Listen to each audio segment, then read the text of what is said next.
Welcome back to the Nürburgring. We had a fantastic practice early this morning, 2 hours. Now we got an hour. This is pre-qualifying. Track conditions improving all the time. There was a little flurry of rain earlier today, but really not much to mention apart from that. The humidity, though, has fallen. It was 94% when the drivers were out there. Though it wasn't warm air temperature-wise, it certainly wasn't too comfortable for a lot of the drivers. You could see it on their faces, the sweat on their brow. But right now, track conditions looking very, very good indeed. My name's Bruce Jones, joined for the session for the entire weekend by Joe Osborne.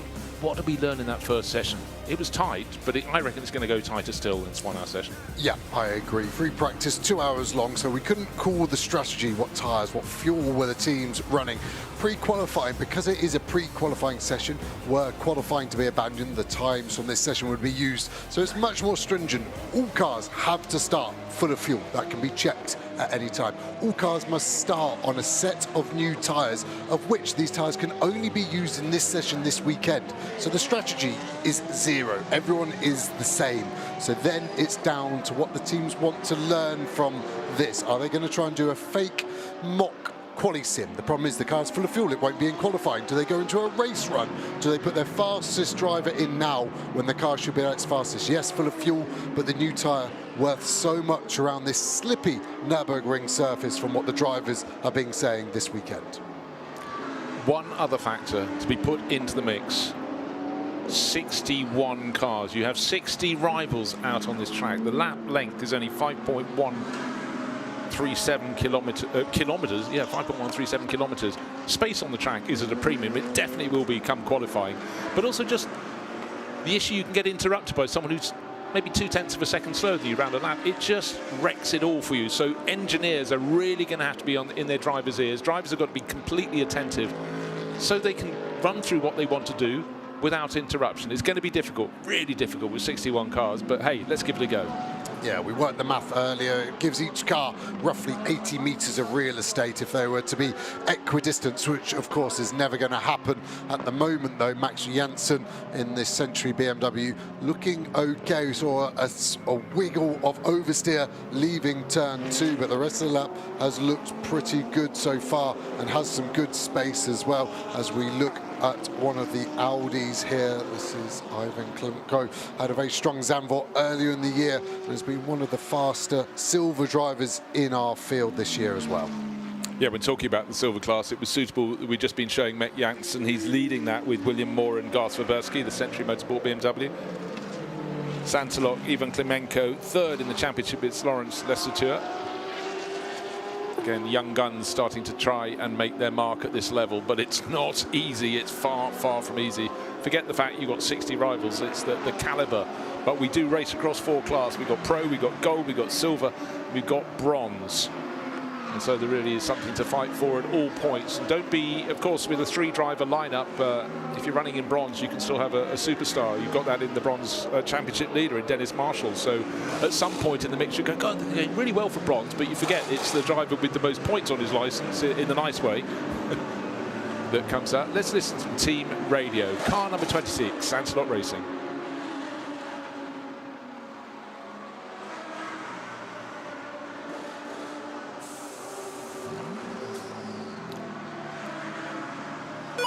We have already 2 track limit warnings, one for turn 2, then for turn 4. Take care of track limit warning. Copy. Sorry.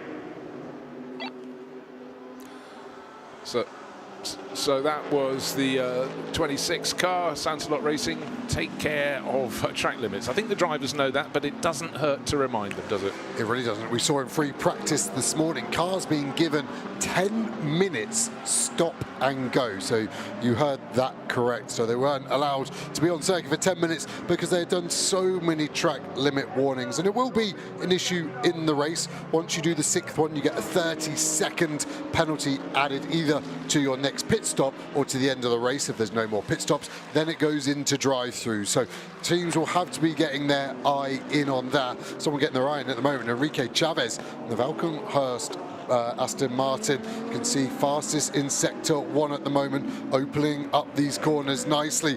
Track limits is difficult as a driver. Some corners are policed, some are not. So you are keeping it legal where you know it's monitored, and then you can do what you want effectively at the corners that aren't. And that's a skill in itself. Absolutely. You've got to be able to count up to 17 turns on this circuit. And one that I was looking at early on, I was thinking a lot of drivers are going wide at turn 6, which is that wonderful downhill right-hander. That one's not being policed. The corners at which they're being pinged, turn 1, no surprises there. Turn 4 is you're leaving the complex, the sort of first 4 corners. You take that tight right-hander, and then turn 17, the final corner, and that can be the absolute killer.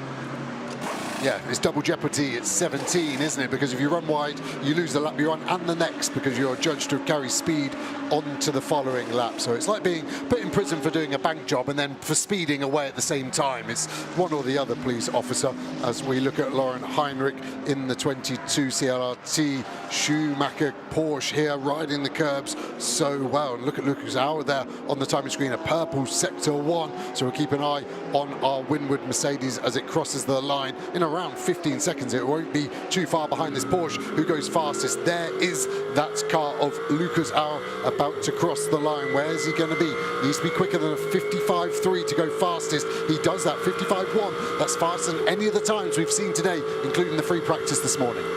Okay, it might be a moment just for me to touch on the championship points. In the outright championship, it could hardly be closer between the top 3 crews. Lucas Auer, car number 48, the Winward Racing Man Filson Mercedes, shared with Matteo Caroli and Mauro Engel, 54 points, just 1 point clear of the number 32 Team WRT BMW of Ugo de Wilde, Kelvin van der Linde and Charles Weerts. In turn, they're just 1 point clear of Sven Muller, Patrick Niederhauser, Alessio Picariello in the number 96 Rutronic Racing Porsches. 3 manufacturers, 3 crews, 2 points is the difference. So a point for pole. No one can get it today. We don't qualify till tomorrow morning. But for any of those teams, it could be just helpful. And then some. Yeah, definitely so. There's some of the drivers saying they found it hard to overtake, and Nicky Thiem having to send the move down there on the Kessel car of Nicola Rossi and gets it done, but runs wide, just about keeps legal. So he'll keep this lap, but the new tyre dropping off. We've seen cars only able to get 1 fast lap, and the 7 car goes 7th, then straight back down to 8th as Karel Basch pushed him down a place. Well, Tommaso Mosca has put a Ferrari top of the pile. Haven't seen that too much through the course of this year. Car 52, he's sharing that. That's a bronze class entry, but he's definitely not the bronze, is he? We shared with the 2 Michiels, father Louis and son Jeff Michiels, but some good news for Ferrari for once. This season's been a bit up and down for them, but don't forget, of course, one of them came home 3rd in the Spa 24 Hours, so you've got to do not just one thing right, an awful lot of things very right in such an incredibly testing endurance race. Yeah, and Ferrari doing something right here is Faruko in the 50 factory AF core, effectively purple sector 2, and that's an important sector here. Look at the queue of cars in front of him. He is tying this gap just right, crosses the line, goes fastest, 2/10 nearly quicker than Lucas Auer in the car. He's about to cross the line again now. Can he improve as he crosses the line? He cannot. So it looks like these tyres are starting to drop off performance-wise. Yeah, for Lucas Auer, his 2 consecutive laps were covered by about 23 thousandths of a second, so allowing for a little bit of traffic, a little bit of fall-off. That was a good lap too, but 1 minute 55.1 for him, 1 minute 54.9 for Antonio Fuoco in that number 50 AF Corsa Francorchamps Motors Ferrari. You can see Preining here getting on the flash as the 91 Herberth car getting out of the way. Will the Lamborghini do the same? I think not. Bortolotti there is on a prep lap, so he wants to keep the Porsche behind. Preining wants to get past. Bortolotti has cost Preining, I think, 4 to 5 tenths here. So a lap that looked like could improve on 8th, I think will struggle to improve on what he has already done as Bortolotti now tries to make his escape. And yes, look how much time lost in sector 3. Here's Mapelli in another Lamborghini. They've had a balance of performance change since free practice. He's on the back of Lucas Stoltz. This is really a who's who of GT racing, isn't it? Feel like every car we've picked up in the last 5 minutes has been a household GT name. It's all down to direction, you know, TV direction there, but making it neat and tidy. But for the Lamborghinis, the drivers were scratching their heads a little bit this morning, but Marco Mapelli, don't forget, he won this race last time around. And it's about getting those shots in, and the VSR cars, nose to tail, down the start finish straight they go. Mapelli in front, but waiting to see Lamborghini start to land their blows. Yeah, we go to the 32 car. Another championship protagonist is backing out of this lap, and that's going to hold up Froko. We saw Froko behind all that traffic, but the 32 BMW is trying to get through on the inside. That was so close to contact there, and we've seen it so often. Drivers are looking after themselves. They don't care if you're on a push lap. Headlights going quickly there as we cut to Farfus, who's now being held up by one of the CSA McLarens. He's going to try and get down the inside. He does, but again, time lost after an ultimately purple Sector 1 faster than anyone. Yeah, that really was a case of Maxime Kelvin, wasn't it? But for the thickness of a coat of paint, the avoided contact down at turn 1. Yeah, I've been keeping an eye on the timing screens to see what was happening to the Rover BMW. Traffic was not their friend there, but will they advance? Fuoco fastest. Farfus goes into second place, so what could have been? He's also just shy of 1 minute 54s. He's 1 minute 55.1. Vincent Abril, all smiles when I saw him this morning, and it looks like that one is picking up the pace. Ferrari suddenly seems to be right in the ballpark here at the Nürburgring. Yeah, Abril there. I think that's track limits. We'll keep an eye on the timing screen to keep this lap, if it stays there or not. Only good enough for 19th, straight to 20th. That shows you the fast pace. Bortolotti behind him, benefiting from the slipstream, but potentially in the dirty air as well.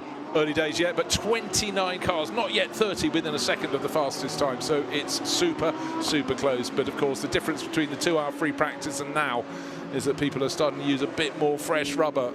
How low will we go? But more to the point, how low will we go tomorrow morning? Of course, it'll probably be a lot cooler. Who knows, there'll be rain around the corner behind the next section of forest up here in the Eifel Mountains. But right now, we've got to see, again, this incredible manufacturer diversity at the top of the field. Ferrari, BMW, Mercedes, then the best of the Porsches, Heinrich in 6th.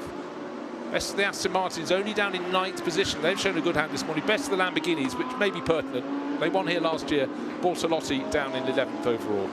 This is a spicy free practice, isn't it, into pre-qualifying now, of course, but Marni there getting held up by Liberati, who's on the defence. If you were just tuning in now, you wouldn't believe this is a practice session, would you? Yes, pre-qualifying, they're squeezing each other all the way to the pit wall. The Mustang power gets past the Mercedes V8 battle there, and Marni compromised, but at least now has got some space. Auer has now boxed, so is Chiva. That's that new tyre performance dropping off. Let's keep an eye on Kirchhoff. He was compromised at the end of the lap, but I think that lap was good enough for top 10 potentially. Don't forget this morning, of course, the Mustangs finally found some pace. Really, they've been getting close to the pace, but this morning I think they were third and fourth at one point, ended up sort of in the top 10 with both of their cars. So for the Hout Racing team based nearby, you know, maybe the progress is coming this weekend. Yeah, and whenever you start a new project, it's difficult. So potentially a bit of blue smoke coming out of the back of that Ford as it exited on the curb. Looked quite a rich blue, so not a tyre smoke, more of an oil-based one. We'll keep an eye on that as we go through the session. And also just keep an eye on their positions at the moment. I shouldn't get too excited about the Mustangs because they're down. The Blue Oval fans will find them in 51st and 52nd in this 61 car field. But it's the pace at the front that's really becoming apparent. I'm just looking down. Yeah, 29 cars down to Loris Cabarrou, car number 10, Boots and VDS Mercedes, all within the top second of that fastest time, still held by the number 50 Ferrari. Archer Maini, no progress on this lap thus far. I've got to give a shout out to the 777 Almana car as well. That was Faisal Al-Zubair who did that time, 5th fastest overall for the Omani. The silver graded driver has done a really strong job there to be right in the mix of all the factory drivers. So for me, that's a proper standout lap for the 777 car. What we saw in the free practice this morning, Jens Klingman set the time in the 777 BMW. Did it really early on, didn't really need much time. Then it was handed over. So clearly the setup on the Almana car is tip top, or certainly is on tyres that maybe aren't yet fully up to what they need to be. But the championship leading car, as I said, only 1 point clear, sitting in the pit lane at the moment, but does have Lugi Auer's lap, which is 3rd fastest on the board for them for now, for what it's worth. Yeah, the car's really opening up this sequence of corners. They're going to 11. That used to actually be an AstroTurf back in my day, and so you weren't able to open up, but the AstroTurf has been ripped up, and now the driver's maximising it, keeping it legal as well. Dennis Marshall 4th at the moment, stuck in a bit of traffic behind Priding, who was stuck in traffic earlier on. There's going to be a common theme there. The only thing to add to this pre-qualifying regulation, it is used in case qualifying is cancelled, like we said, full of fuel, new tyres, everyone on one set has to use this set. They have to do a minimum of 8 timed laps as well, which is easy in the time afforded to us, of course, but will some teams try to keep the tyres fresher because they could potentially carry these tyres over to the next round if they wanted. They can't be used this weekend, but it could be one of their 2 carryover sets for the following race weekend. Right, Dennis Marshall leading the bronze class. He was fleetingly, he's still in 4th place overall, but of course he's a driver who, if he was paired with other people of higher rank, he would be in the top class. But Dennis, German racer, loves this circuit. He's 0.2 of a second down on the ultimate pace, but for the Kessel Racing crew, they'll be rather pleased with that. It shows certainly this afternoon, he's the second best of the Ferraris. We've got one at the top of the time charts outright, Antonio Fuoco's car number 50, the only car to get below 1 minute 55 thus far. There is the Al Faisal Al Zubair BMW we've just been talking about, Al Manar Racing, 5th fastest overall, 1 minute 55.1, 0.23 of a second down. So Marnie, as you said, doing a very, very good job. But already the rotation of drivers is happening. Yeah, and it's a tale of 2 stories, isn't it? Because the sister car, the 32 car, all the way down in 39th position at the moment. I'm just looking at theoretical laps, so if you put their best sectors together for drivers, some big movers are the 32. So Calvin van der Linden must have got traffic. The other one was the Kirchhoffer car, like I said, to keep an eye on. If you put his best laps, he would, his best sector, sorry, he would be 7th on his theoretical, and he's all the way down in 16th. But it doesn't matter if it's theoretical, it needs to be on the board, and that's what will be important for qualifying. Certainly does. Looking at Luke Hartog there, car number 97. That's one enter, the Porsche entered by Rutronic Racing. Their sister car, though, is the one we tend to look to because that's the one that's 3rd in the championship in the hands normally of its a regular crew, the 96 car, Patrick Niederhauser, Sven Muller, and of course Alessio Picariello, all Porsche experts. Not so long ago, of course, Patrick Niederhauser was an Audi expert for many years, but drivers move around as they're sought by the manufacturers who are desperate to achieve at this level.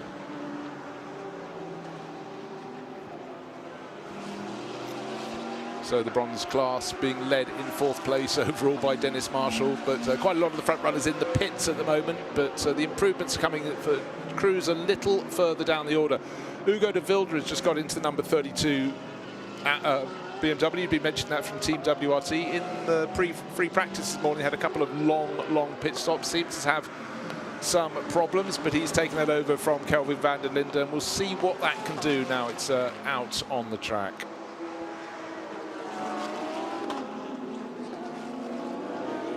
You can see how much opening that corner up the splitter, just kissing on the Porsche.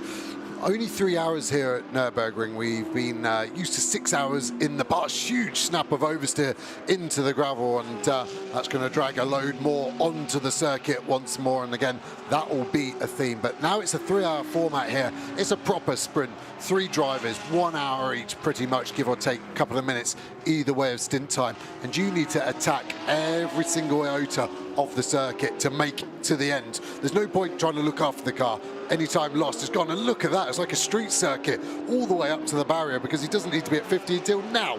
So if he's just found a few tenths, that's worthwhile for the race later on tomorrow.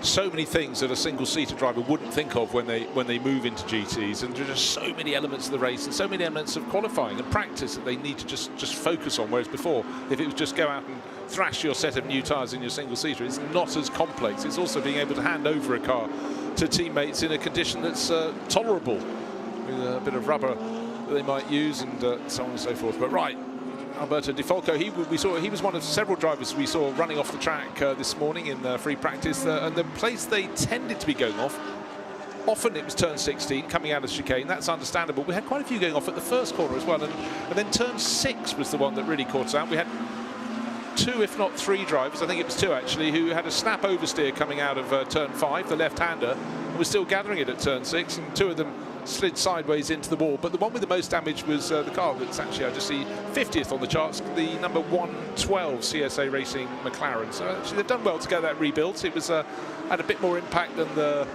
one of the Tracer Attempto cars that went off before it, but good to see we've got 61 cars out on the track, everybody getting out to play. Yeah, represented by 10 manufacturers. So a lot of the teams, of course, carry spare parts and components, but all the manufacturers support this series so strong. They send their own spares trucks, their own technical support staff. So it's such a big entity now, this series, that everyone wants to win. So everyone will support. So CSA would be able to go to the McLaren parts truck and pick the parts they need, because McLaren are supporting this financially from the main group as well. It's all a big marketing ploy now. If we can show our car is fast on the Sunday, then maybe we'll sell some on the Monday, is the theory. There's absolutely that, but there's also just the element that when the series started out of the Stefan Rattel organisation, it raced in Europe. Gradually there were a few overseas races outside Europe. Then, of course, we had the GT World Challenge Asia kick off, GT World Challenge America, GT World Challenge Australia. And if you can have your cars shown doing really good performances on one championship, you can be sure they're going to be in the next championship the following year. And certainly every single one of the series is growing like Topsy at the moment. So the formula is right, and it's up to the drivers to squeak every 10th of a second, even every 100th of a second out, to stay at the front. And at the moment, talking of hundredths of a second, the top second now covers 2 more cars, 31. Almost half of this, well, let's call it half of this 61 car field within a second of that fastest lap, which is still belonging to the number 50 Ferrari. Arthur Leclerc has clambered on board, but it was Antonio Fuoco who set the pace in that one. Yep, and Leclerc's last lap 57.8. So traffic affected this one as we got a red flag actually. So all cars immediately slow down to 80 kilometers an hour, and they will return to pit lane immediately. I'm just looking on the track map. I can't see an obvious car that has stopped at the moment, so we'll get all cars back and then we'll get the session resumed. Obviously the clock keeps ticking. It's not a qualifying session, it is just pre-qualifying, so all cars will come back to pit lane. Yeah, no need to take any risks. If there's any caution out on the circuit, you know, it's up to the race stewards to go, right, we will just clean this up in full safety, because of course all the rescue crews need to be kept at. And as we look, we're just hearing no cars are off, but there's a track repair that needs to be done, and normally, and just hearing that's likely to be a curb. And of course, if a curb suddenly sits up a little high, that it wouldn't be what the doctor would order. So the car's reporting into the pit garages right now, and as soon as the track repair can be effected, then we will go back out. But the clock continues to count down. We have 37 minutes remaining, and suddenly it's going to be very full in the pit lane, because there will be 61 cars coming to be spun around on the dolly jacks to 45-degree angle and positioned in front of their pit garages, because if they tried to go just parallel with the pit lane, there wouldn't be space. No, and you can see that procedure going on well with AF Corse and the Zigo Tempesta car. And in the race director notes, it always asks the cars to be as parallel as possible to stop, and then you will skate round. So you don't want to see the cars come in and try and swing themselves around. That's when we can have some conflict. There was the car in the barrier that effectively ended the free practice session this morning. You can see some witness marks on the front corner there, but the mirror has been put back on successfully, and a few rub marks on that rear legality panel too. So the CSA team doing a good job to get that car turned around in a short space of time. Yeah, the car went in to the tyre wall at turn 6, pretty much parallel parking, but it was just a little bit of contact with the tyre wall, which did what it needed to do. It sort of took the speed out of it, brought the car to a standstill. But right now, the standstill is what's happening to the cars who come into the pit lane. And for the AF Corse Ferrari crew, they've got the car number 50 in the lead of the table at the moment, and the car just pulled in behind it, yet to be swung around, is Vincent Abril. He's handed it over to Alessandro Pierguidi just before the red flag, and they're down in 21st position. But expect a bit more, so a little bit of clean-up work, and such an array of course vehicles you need to do the job effectively. And Nürburgring, I must say, is one of the top circuits in the world in having to tidy it up. And just think about it, how much they have to do here. What happens in the races where they go out onto the Nordschleife? You've got 172 turns. You can't have a course vehicle for every second or third of those. So they've got to be very, very good at moving them around effectively, according to what has happened where. But what an array of cars. The flurry of Ferraris at the bottom of the scene there. with the Ziggo Sport car. And if you've been looking forward to this race and just wondered why Chris Froggatt isn't here, he had a sort of didn't clear a medical test and wasn't feeling well this morning. And Lorenzo Patrese has joined the crew for the Ziggo Tempesta Ferrari. That's car number 93. So very useful stand-in. And right now it's sort of car valet session in a way, isn't it? Bring them in, swing them round. Car parking, but again, just an emphasise the sheer number of cars here. A record at 61. Yeah, and the previous high was 55, so it's a big jump from there. So the race will be busy in the pit, so the teams are already planning when they want to box. They want to box ultimately on the best strategy, but maybe the pit lane will be too busy for that, and they'll be better to come in a lap earlier, a lap later, if it gives them some more space. So it's listening on the radio. Yeah, for me, of course, there is more grip, but I think it's the track, it's not the platform. And because we are now more in the tire window because it's hotter, I still have the same issues. Massive understeer, like crazy. T2, T3, no rotation. T6, no rotation. T8, zero rotation. I have no rotation slow speed corner whatsoever. And it destroys the traction also because I go on throttle with a lot of steering angle. So for me, we are lacking a lot of rotation. Okay, copy that. That was the voice of a somewhat frustrated Jules Gounon there. Still good enough for the top 10. In fact, 7th place overall. Almost 4/10 of a second out. Now, this is presumably...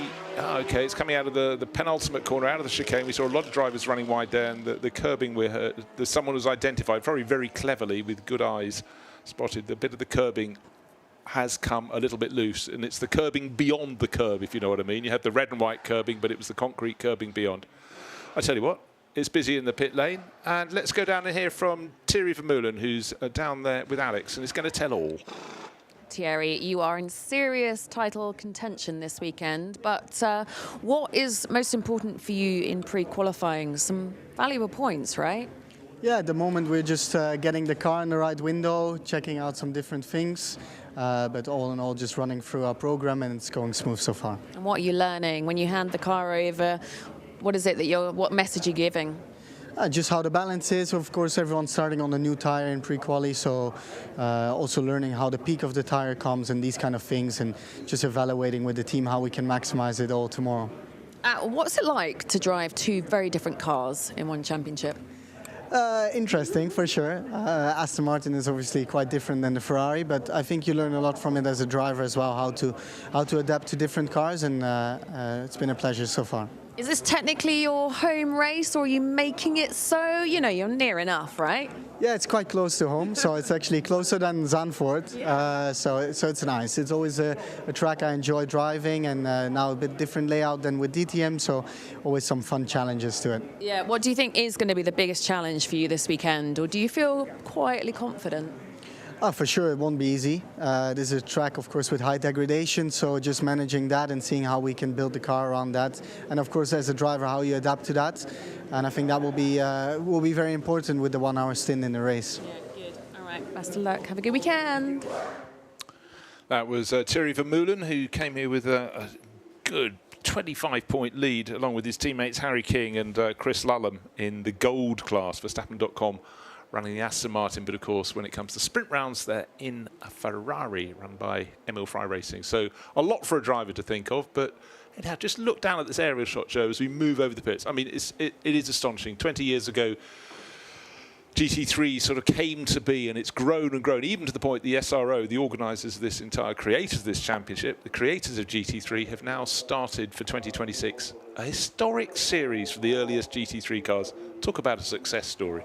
Yeah, this is the biggest grid we've ever had in an endurance race outside of the Spa, 24 hours, and yeah, 10 different manufacturers represented down there, and it really is like being a kid in a sweet shop, isn't it? Which one would you pick from that lineup? And we've got some good liveries as well this year, easy to spot. The AF course, Ferraris, of course, the ComSU Aston Martins, and this car here of Blattner, no Ferrari red on it, but yeah, Dustin Blattner has been in imperious form, and he's a bronze-rated driver. He's got a successful business. He decides he likes to go racing in his spare time, but he is mixing it up with some of the young professionals as the silver-graded drivers. He's very much a cat amongst the pigeons. Yeah, so his is a blue and white Ferrari. It's car number 74 at the top of the screen, alongside the multicoloured number 8 sister car, black, effectively with lurid swirls and swoops in all sorts of bright colours. But we do have another blue and white Ferrari. That's number 12 Rinaldi Racing one. You get them mistaken from time to time, with series debutant Rafael Duran on board this weekend with Fabrizio Crestani and David Perel. But big names the whole way down this multicoloured pit lane, and it's good to see it in the sunshine too. A couple of the car controllers disagreeing with each other there, one of them knowing he's on TV, and yeah, you've got to have a good relationship with your neighbour in this kind of racing, because what tends to happen is you start the communication early. You go, this is our strategy. Even though they're separate teams, you want to be on the same page, and what always happens is you end up lying to each other and you end up tripping over. Right, we're going to box on lap 32, try and get them to box on lap 31, so you get a bigger gap, and then everyone is trying to bluff each other. But the circuit doing a good job cleaning the circuit while we've got this downtime. We'll be talking Kessel Racing. Let's go down in here from the driver of 74, Dennis. Dennis, you have been on fire the last few rounds, and this is a rather important weekend for you, isn't it? Yeah, I mean, the last couple of rounds we were always quick, but we didn't score the points we wanted to. So yeah, this weekend is important. We have a good margin come to the guys in the back, but we want to stay consistent and score points for the championship. What's important for you to get out of this pre-qualifying session?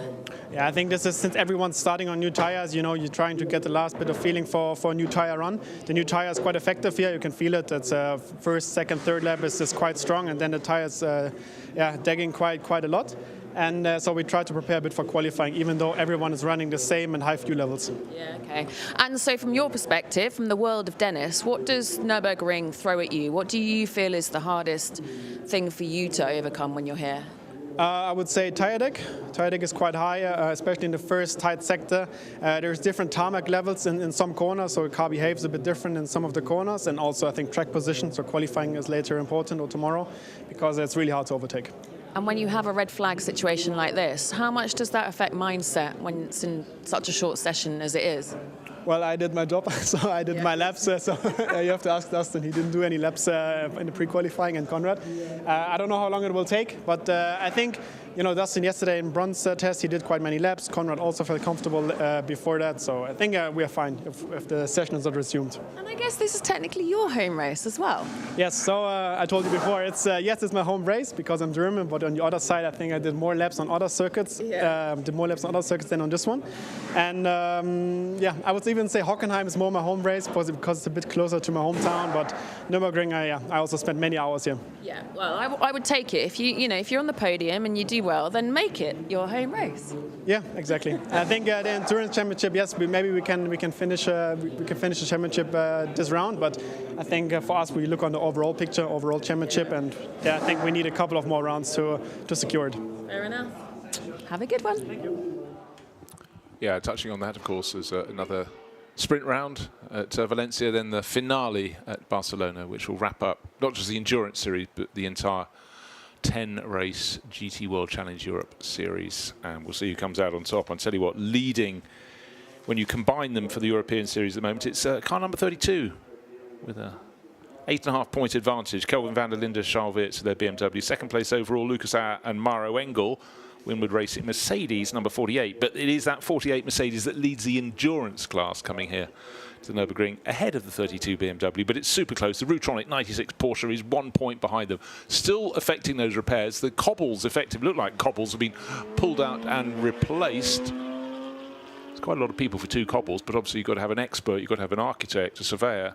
But obviously track limits, if you run out over there. We saw a lot of cars sort of being spat out across the grass early this morning, but and there was a lot of gravel between right in the middle of the chicane, and you could see someone hooked it onto the track. The next car we saw it following did exactly the same. And thereafter, everybody is on a compromised line through there.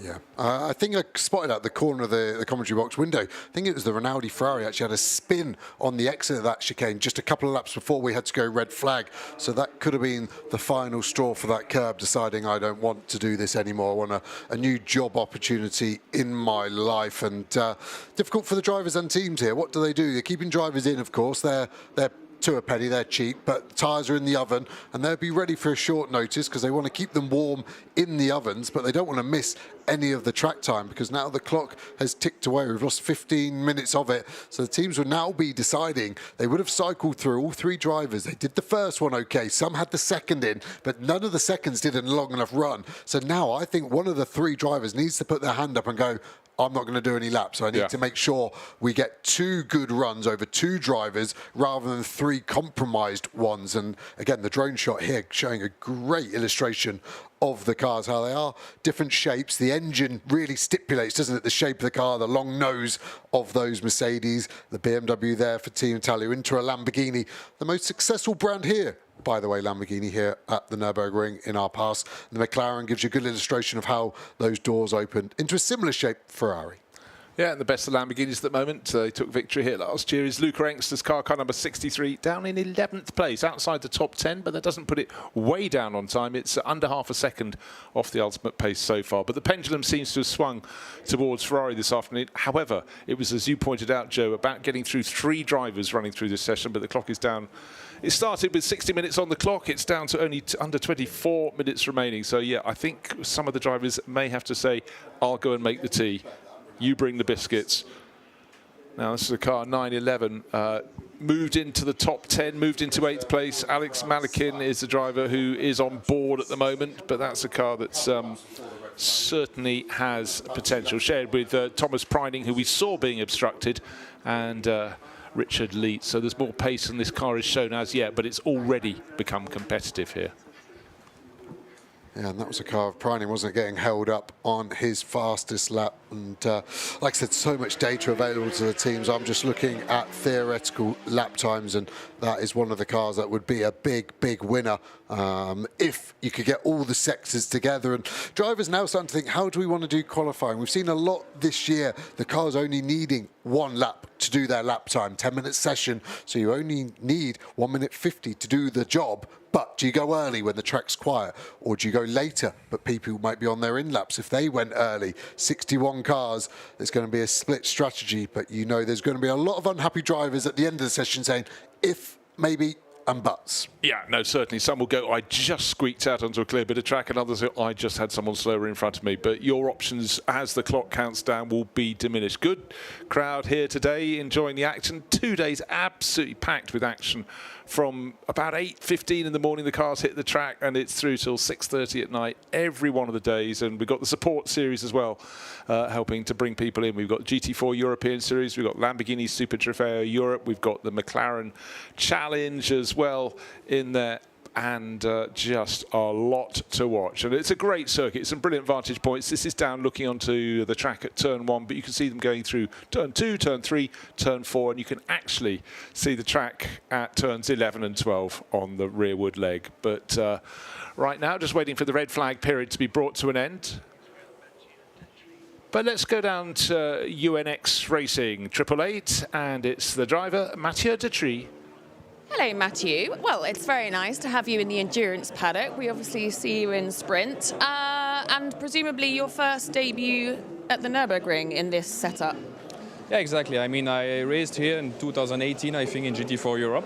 But since I never drove here again, so yeah, feels good to be back. I love this track, and especially in this championship with 61 cars on track is quite tough. But yeah, we are here to learn, and we enjoy every moment. Am I right in thinking that you are the only team with just 2 drivers this weekend? And how does that work? How are you dividing it? Yeah, unfortunately, Marta cannot join this race. It was quite last minute. We tried to find a 3rd driver, but it was too short on time, so we decided to go with 2 drivers. So basically, I will have to do the first quali and the 3rd, and same for the race. So I will do 2 stints and Fabian in the middle stints. Well, you know, if you've not been around the ring since 2018, that's probably no bad thing. You'll get a lot of laps around, right? Yeah, exactly, because there is not a lot of driving time, especially when you start in the middle of the season without any testing. So it's good for us that we have more driving time per driver. So yeah. Good. All right. Well, good. How's the car feeling so far? Yeah, very good. The team did a good job. I still need to adapt myself to the car, but we are getting there. All right. Have a good weekend. Thank you. Well, there we are, right in the heart of the action. Alex Legee down there, just moving to the back of the garage. There wasn't very little space in there, but the message had just come through. It was red flag, and now it means the session will not be resumed. So the curb repairs still underway on the exit of turn 16. But it was the number 50 Ferrari, Antonio Fuoco, putting the fastest time. The only driver to go beneath 1 minute 55 seconds. So AF Corsa Ferrari 50 at the top of the charts. Augusto Farfus, great time from him to go second fastest. Rover Racing BMW. Third place, Lucas Auer in the championship, leading, but only by a small margin. Mercedes of Aman Filter Racing and other BMW. A great time from Al-Faisal Al-Zubair, good for fourth overall. And the best of the Porsches, it was the Eihanchen Guven, Lauren Heinrich, Klaus Bachler car number 22 from Schumacher CLRT in fifth position overall. And the top 30, eventually it changed at the end with the quick time in the front. 21 cars covered by 1 second, a 61 car field. And as we move down through the order, everybody got a time on the board, but certainly those sessions would have been that session slightly compromised by the red flag and the fact it interrupted that flow when each of the teams wanted to get all 3 drivers running through. Yeah, and just to cover off the regulation that all cars have to do 8 laps in pre-qualifying, of course, force majeure now will come into play. So they wouldn't be surprised if there was any penalties for cars that have done less than 8 laps, because we effectively were only green for 23 minutes of a 60-minute session. So that's it for GT World Challenge today. We'll be back with qualifying tomorrow morning. Do join us. It's very early on. Join us for 9 o'clock. We'll be back.